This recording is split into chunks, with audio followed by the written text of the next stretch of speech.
नमस्कार दर्शक बंधु आपण माने राजचक सीरियल रे देखिबाकू पाइबे जे दियांका फ्रेंड चलीगला परे ऋषभ सोना अदिति मिसिकी कथा हेबे। सोना कहबे कि आमे जदि दियार सांग को दियाठू अलगा करदेबा ताहले से भांगी पड़िबो। अदिति कहबे कि हाँ भल हबो, तागर गोटे सांग कमी जिवो।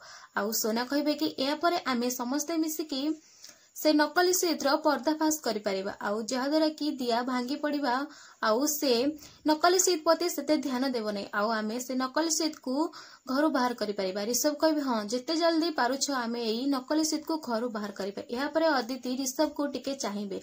आउ ऋषभ कहबे कि सोना भाउज ताहले कोन प्लान अछि कुह। या परे सोना ऋषभ आउ अदिति को तांको प्लान कहबे। आउ समस्ते से माने तीन जण खुशी हेइ जिवे।